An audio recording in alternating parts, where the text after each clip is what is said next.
6 दिसंबर का भारतीय इतिहास में एक महत्वपूर्ण स्थान है।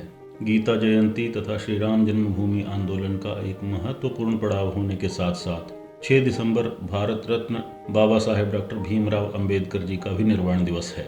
डॉक्टर भीमराव अंबेडकर जी ने अनेक प्रकार की भूमिकाओं को स्वीकार कर उन भूमिकाओं के माध्यम से भारत का मार्गदर्शन किया। उनका ऐसा ही एक रूप था उनका पत्रकार रूप। अंधेरे में राह टटोल रहे आत्मविस्मृत समाज के मन पर विचारों की लहरों द्वारा नई दृष्टि व नया आशय देने का महत्तम कार्य बाबा साहब डॉक्टर अंबेडकर के समाचार पत्रों ने किया। उसकी व्याप्ति केवल अस्पृश्य समाज तक सीमित नहीं थी, उसकी परिधि संपूर्ण हिंदू समाज थी। इस विषय के गहन अध्येता अस्मिता दर्श के संपादक डॉक्टर गंगाधर पानतावणे का ग्रंथ पत्रकार डॉक्टर अंबेडकर समग्रता से सारी घटनाओं का मार्मिक विश्लेषण करने वाला है। इस ग्रंथ के माध्यम से पानतावणे ने न केवल दलित बल्कि संपूर्ण भारतीय समाचार पत्रों के इतिहास की दृष्टि से महत्वपूर्ण विश्लेषण किया है। भारतीय समाचार जगत की उज्जवल परंपरा रही है। वे लिखते हैं कि आज चिंता की बात यह है कि संपूर्ण समाज का सर्वांगीण विचार करने वाला, सामाजिक उत्तरदायित्व को मानने वाला, लोक शिक्षण का माध्यम मानकर तथा एक व्रत के रूप में समाचार पत्र का उपयोग करने वाला डॉक्टर अंबेडकर जैसा पत्रकार दुर्लभ है। रामनाथ गोयंका, सदानंद, फ्रैंक मॉरिस, पोतान जोसेफ, सच्चिदानंद हीरानंद वात्स्यायन जैसे पत्रकारों का अभाव ही दिखाई देता है। इस पार्श्वभूमि में डॉक्टर अंबेडकर की पत्रकारिता का महत्व अपने ध्यान में आएगा। अंबेडकर ने मूक नायक 1920 में, बहिष्कृत भारत 1927 में तथा जनता नाम के समाचार पत्र को 1930 में प्रारंभ किया। जनता का ही रूपांतरित रूप प्रबुद्ध भारत 1956 में प्रारंभ हुआ।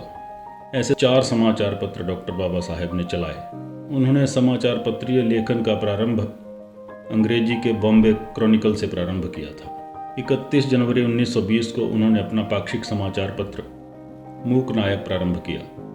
इससे स्पष्ट होता है कि सामाजिक अथवा राजनीतिक क्षेत्र में प्रत्येक कार्य प्रारंभ करने के पूर्व ही उन्होंने समाचार पत्र जगत में प्रवेश किया था। 3 अप्रैल 1923 को लंदन से भारत लौटने के बाद ही वे सार्वजनिक जीवन में सक्रिय हुए थे। 20 जुलाई 1924 को अस्पृश्य वर्ग की सामाजिक व राजनीतिक समस्याओं को दूर करने के लिए बहिष्कृत हितकारिणी सभा की स्थापना उनके द्वारा की गई थी। इसका अर्थ यह हुआ कि 1924 से बाबा साहेब ने अस्पृश्य आंदोलन को प्रारंभ किया था। इसलिए यह कहा जा सकता है कि उनके आंदोलन को वैचारिक आधार देने का काम करने वाला समाचार पत्र मूक नायक था। बाबा साहेब ने मूक नायक में 14 लेख लिखे। उन लेखों में पत्रकारिता के विषय में उन्होंने लिखा कि सारी जातियों का कल्याण हो सके ऐसी सर्वसमावेशक भूमिका समाचार पत्रों को लेनी चाहिए। यदि वे यह भूमिका नहीं लेते हैं तो सबका अहित होगा। आंदोलन का मुख्य पत्र होने का गौरव तो 1927 में शुरू हुए बहिष्कृत भारत समाचार पत्र को है। जनता का प्रबुद्ध भारत नामांतरण 4 फरवरी 1956 को हुआ। बाबा साहेब ने 14 अक्टूबर 1956 को बौद्ध धर्म की दीक्षा ली। दीक्षा लेने के पूर्व उन्होंने समाचार पत्र का नामांतरण किया था। 3 अक्टूबर 1956 को रिपब्लिकन पार्टी की स्थापना हुई। उसके पश्चात प्रबुद्ध भारत रिपब्लिकन पार्टी का मुखपत्र बना। ऐसे थे डॉक्टर भीमराव अंबेडकर और ऐसा था उनका पत्रकार स्वरूप।